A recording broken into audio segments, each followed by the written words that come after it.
গাছের ডাল কাটতে গিয়ে 2 পা ও 1 হাত হারানো হাসানের জীবন কাটছে সেই গাছের দিকে তাকিয়ে।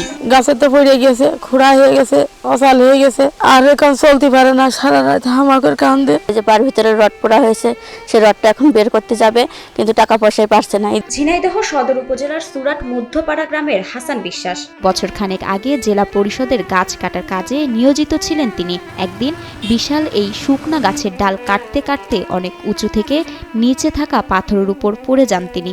আমি ঝিনাইদহ জেলা পরিষদের গাছ কাটতে যেয়ে যেমন কাদে পড়ে যায়, ডালটা পড়ে গেলে হোসারা। সেই দুর্ঘটনার পর সম্পূর্ণ অকেজো হয়ে পড়ে আছে হাসানের 2টি পা, একটি হাতসহ শরীরের বিভিন্ন অংশ। দুটো ডাল কাটার পরে আমার এক ডালে উঠে আমি ডাল কাটতে কাটতে পড়ে যায়। তারপরে ওখানকার লোকজন আমার উঠে সদর হাসপাতালে পাঠালো। বর্তমানে পঙ্গু হয়ে অসহায় দিন পার করা হাসান বারবার ফিরে যান সেই গাছের তলায়, তাকিয়ে থাকেন নির্বিকার চোখে।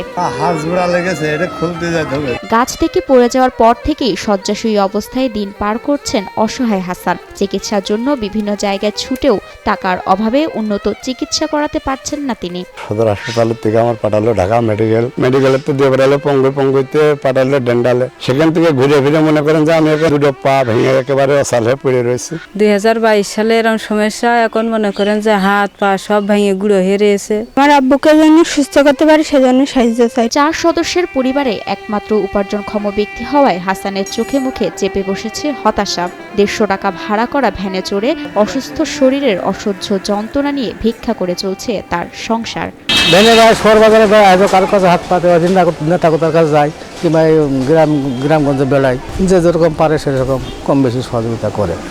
এদিকে হাসানের পাশে দাঁড়াতে সরকার ও সমাজের বিত্তবানদের এগিয়ে আসার আহ্বান জানিয়েছেন হাসান ও এলাকাবাসী। দেশবাসীর কাছে কিছু সাহায্যের জন্য হাত বাড়াইছিলাম, তাহলে হয়তো আমি একটা ভ্যান রিক্সা চালাই খেতে পারবো। ধরো সেই চালাইতো, সেই সব করতো, এখন সে অসাল হয়ে সংসারও চলেনি, এখন খুব বিপদে পড়ে আসছি।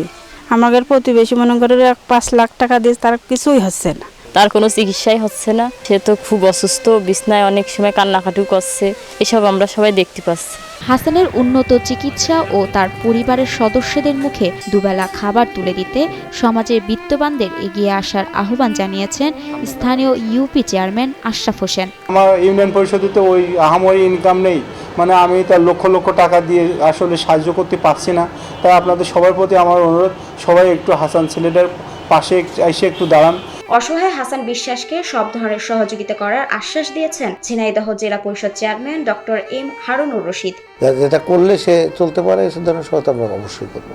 এবং আমাদের কোনো এখানে তার ব্যাপারে আমাদের কোনো ঘাটতি নেই, মানে সহযোগিতার এবং আলোচনার কোনো ঘাটতি